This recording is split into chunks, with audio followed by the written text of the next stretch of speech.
Sir, you are only 83% restored to health. You must rest.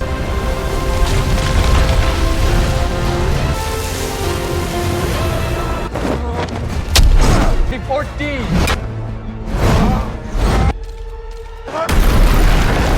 30 years ago, a mysterious spacecraft crashed on our planet.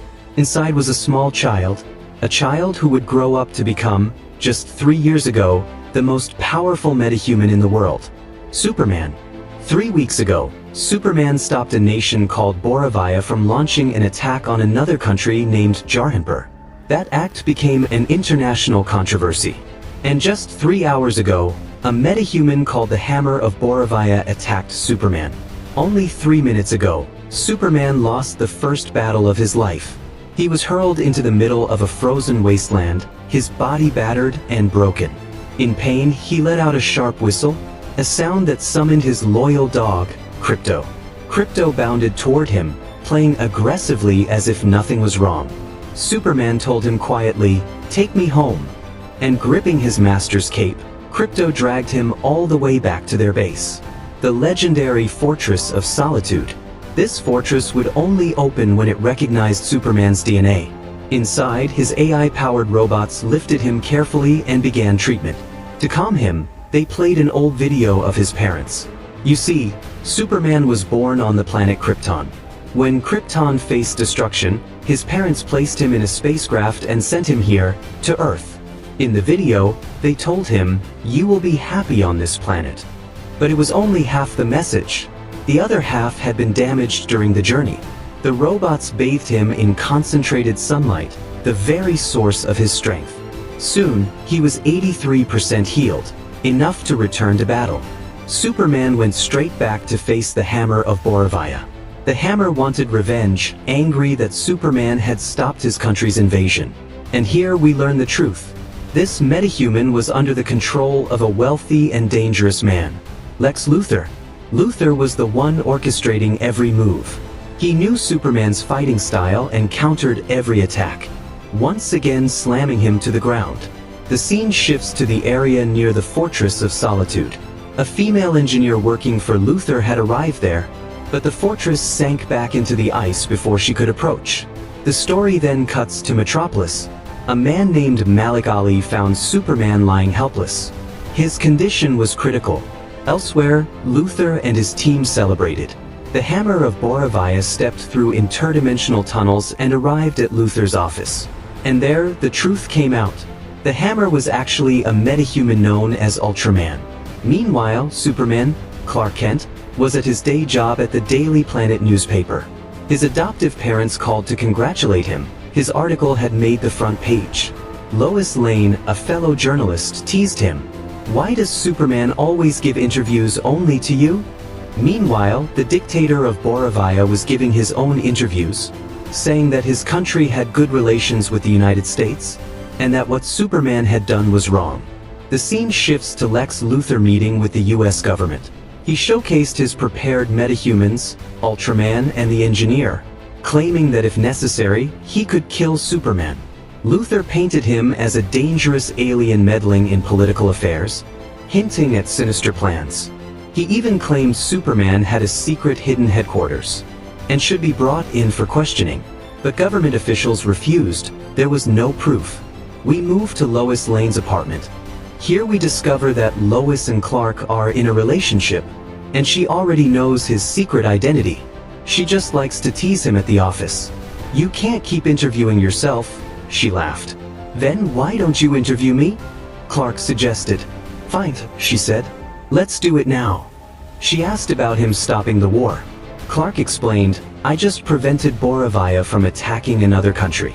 I destroyed a few tanks, took down a couple of planes, but no one was seriously injured." She pressed further, "Did you even speak to Boravia's president?" "Yes," Clark said. "I took him alone into a desert, placed him on a cactus, and told him, 'If you attack another nation, we will meet again.'" Lois looked at him in disbelief. "So you illegally entered a country, threatened its leader, and that's a country that's been a US ally. And the nation you were protecting doesn't even have good relations with the US." Clark replied, "Jarhanpur is improving.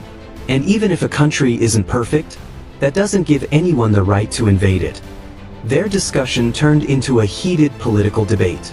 Lois questioned him as a journalist. Clark grew irritated at her line of questioning. The argument escalated. Clark finally said, "Why are you even asking me this?" Their interview plan completely fell apart. Clark gathered his things and left. Lois muttered, "I knew this wouldn't work." And she wasn't just talking about the interview. The story shifts again to Lex Luthor, arriving at the Fortress of Solitude with Ultraman, the engineer, and his girlfriend. This time, the fortress emerged from the ice and allowed him inside. Ultraman and the engineer fought Superman's AI robots, destroying them one by one. The engineer could manipulate her body's particles to fight, but Krypto attacked her mid-battle. She quickly trapped him within her particle form.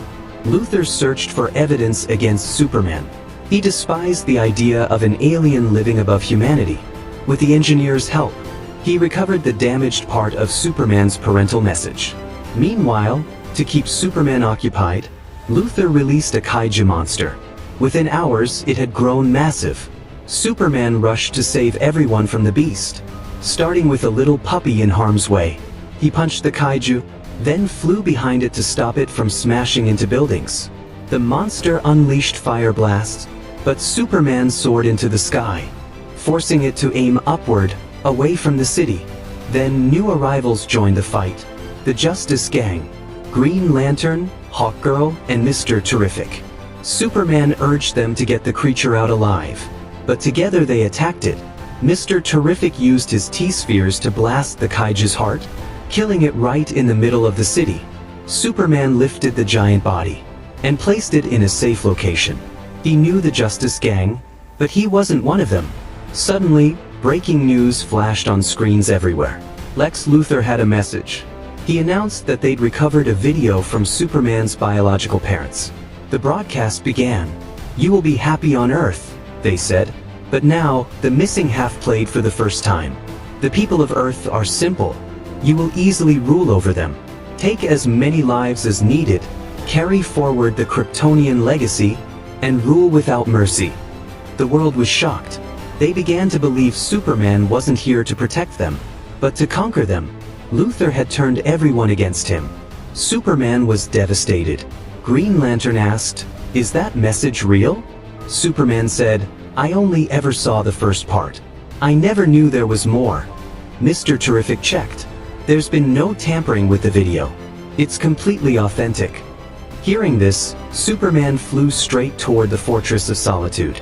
From here, the government finally decided to interrogate Superman. The president of Boravia also began speaking out against him even more strongly. After leaving a press conference, the Boravian leader went straight through Lex Luthor's interdimensional tunnel to meet him. Everyone was gathered inside a pocket dimension. And here, even Lex Luthor himself claimed the message from Superman's parents was absolutely real. Superman returned to the Fortress of Solitude, only to find his AI robots completely destroyed. He couldn't understand how Lex Luthor had even managed to break in, and his dog, Krypto, was nowhere to be found. Furious, Superman went straight to Luthor's office. "Where's my dog?" he demanded. The media caught the entire confrontation on camera, and even Peacemaker chimed in with his own comments about it. Broken in spirit, Clark went home, where Lois was already waiting for him.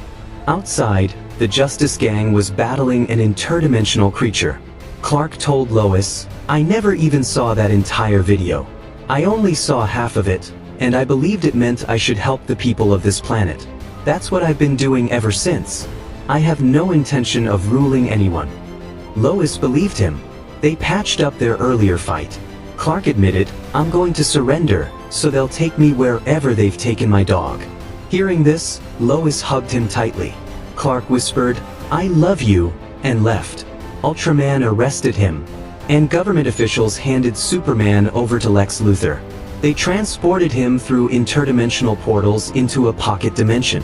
There, Luthor introduced him to Element Man, a metahuman who could create any element.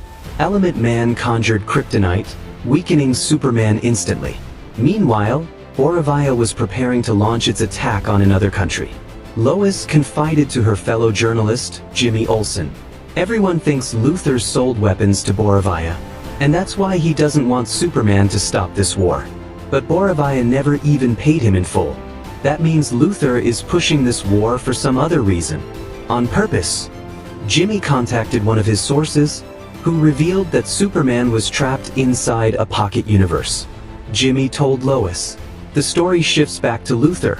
He was mind-controlling hordes of monkeys, using them to flood social media with anti-Superman hate. Krypto was also being distracted, trapped in a virtual game. And in this same pocket dimension, Luthor had imprisoned all his enemies, even all his ex-girlfriends. Element Man's son was also being held here, which is why Element Man obeyed Luthor's every command. Jimmy's source turned out to be none other than Luthor's girlfriend Eve. She liked Jimmy, but she was too afraid of Luthor to leave him. Jimmy asked her about Lex's connection to Borovia. She told him, "If you can find proof, you'll know the truth." Meanwhile, Superman said to Element Man, "If you remove this kryptonite, I can save your son." But Element Man snapped, "Stay quiet." Elsewhere, Lois arrived at the Justice Gang's base. Green Lantern told her, "You know Superman wears special hypo glasses so people see his face differently, right?" "Yes," Lois replied. "I know his real identity too." Mr. Terrific added, "I put a GPS tracker in his bloodstream, nanobots. But when he reached that place, the signal vanished. That means he's definitely inside a pocket universe." "Then we need to go there," Lois insisted, but the Justice Gang refused to help, still mistrusting Superman because of the video message. Green Lantern said, "I know he didn't come here to rule Earth, but the Justice Gang isn't going to pick a fight with the government over this." Frustrated, Lois stormed out, only for Mr. Terrific to catch up with her. "Come on," he said. "Let's at least see where he is." He took her aboard his aircraft and headed straight to Superman's last known location. Meanwhile, Lex Luthor arrived to interrogate Superman, bringing along Malik Ali, the man who had once helped him. Luthor said, "Answer the government's questions, or I'll kill this man." He asked, "Who raised you? Who made you who you are?" Superman stayed silent. Without hesitation, Luthor killed Ali. Seeing this, Superman's eyes burned with rage, and even Element Man began to cry. Luthor simply said, "We'll meet again tomorrow." Back outside, Mr. Terrific arrived at the location. Protecting Lois, he single-handedly took down all of Luthor's people, using nothing but his T-spheres. Lois was stunned into silence watching him fight. When Mr. Terrific examined the interdimensional portal, he realized how dangerous it was. One wrong move and the very fabric of reality could start to tear apart.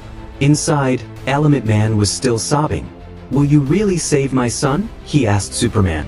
Superman nodded. Element Man dissolved the kryptonite. Superman breathed a sigh of relief, but his strength came from the sun, and in this pocket dimension, there was no sun. Just then, Mr. Terrific and Lois reached the edge of the pocket universe. But they couldn't cross over. Element Man began trying to create a sun. As he worked, everyone around them started shouting. The instant Superman regained his power, he flew to rescue Element Man's son. Then he freed Krypto. They were just about to escape when Luthor's soldiers attacked.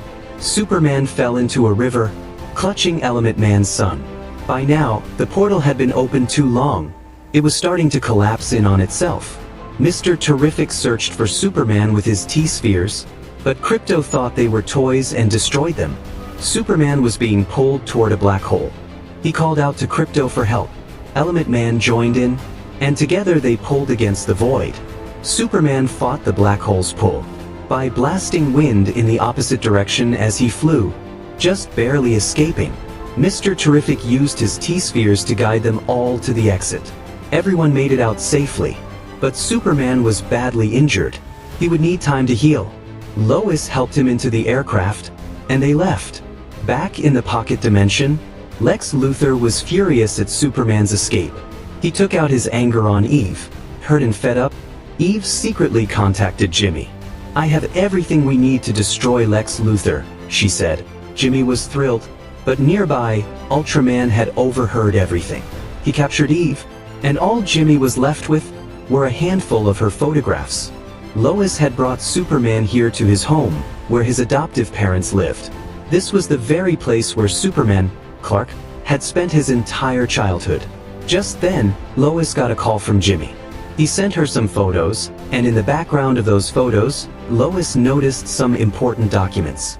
Meanwhile, Lex Luthor deliberately activated his portal. Because of overload, the portal began to tear reality itself apart. He was doing all of this on purpose. So Superman would be too busy handling this crisis, while war could break out between the two nations. The next morning, Superman finally regained consciousness. His father told him, "This is the first time you've slept so long." Here, they talked about the message Superman had received from his biological parents. His father explained, "Parents don't decide what their child will do in life. Your choices and your decisions determine who you are and what you'll become." Just then, Clark saw news of the war between the two countries. Far away, Green Lantern was watching the same report. In Jarhanpur, people were holding Superman's flags, remembering him, their symbol of hope. They all called out for him together. Superman was about to go help them, but Mr. Terrific contacted him, saying, "You have to come here first. Otherwise, not just Jarhanpur, Earth itself won't survive." Meanwhile, Metropolis was being completely evacuated because the reality tear nearby was getting worse. Back at the Daily Planet, Lois explained to her boss that Lex Luthor had made a deal with the Boravian president, offering weapons in exchange for half of Jarhanpur. After the invasion, Lex planned to take control of that half and crown himself its ruler. In fact, everything happening right now was being orchestrated by Lex himself. After hearing this, Lois's boss gathered all the top journalists, and they boarded an aircraft with her. The dimensional rift was now splitting Metropolis in two. Lex took off in his office, which was actually a flying aircraft. One building was about to collapse on a crowd of people. A woman was trapped, but Superman swooped in just in time to save her. Mr. Terrific told Superman that Lex must have the code to stop all of this. But suddenly, Ultraman and Engineer attacked them. Superman fought the two, but Lex used his control over Ultraman to gain the upper hand. Lex even sent Engineer's nanotech particles into Superman's body, which began attacking him from the inside. At the same time, Lex ordered the Boravian military to attack Jarhanpur. Tanks started rolling toward the people. But Superman gathered his strength, flying into the sky in an attempt to burn the particles out of himself. Engineer and Ultraman followed him, ready to kill him. Superman was on the brink of death. But then, high above in space, he flipped downward and dove at full speed toward Earth. At that velocity, Engineer couldn't withstand the impact. She was knocked unconscious. Superman expelled the particles from his body and could finally breathe again. It was then revealed that Ultraman was actually Superman's clone. But unlike the real Superman, Ultraman wasn't intelligent. He was dim-witted, and Lex controlled his every move. Right now, Ultraman was overpowering him. Meanwhile, the Boravian army attacked Jarhanpur. A young boy stopped Superman's flag from falling to the ground, remembering his hero. Green Lantern arrived to help, followed by Hawkgirl and Element Man. Together, they stopped the battle. Hawkgirl grabbed the Boravian president and dropped him from the sky. Seeing all this, Lex told Superman, "I'm not trying to kill you because you stopped the war. I started that war myself, so I'd have an excuse to take your life." Ultraman attacked, firing laser beams at Superman. Superman realized he couldn't win this fight head-on. So he called for backup, whistling for Krypto. Superman told Krypto, "Take out all the toys." Krypto destroyed Lex's cameras one by one, cutting off his control over Ultraman. Superman defeated Ultraman. Lex then sent in more soldiers, but they were nothing against Superman, who incinerated them with his heat vision. Suddenly, Ultraman returned again, so Superman hurled him straight into a black hole. Mr. Terrific arrived, saying they had to close the rift. They both reached Lex Luthor's office. While Mr. Terrific worked on sealing the rift, Superman spoke to Lex. "I'm just as human as you are. I make mistakes. I get confused. I feel pain. Those things make me human." Lex replied, "Say whatever you want, but the government has ordered me to eliminate you." Just then, Krypto attacked Lex and wouldn't stop. even when Superman told him to. Mr. Terrific successfully stabilized the rift.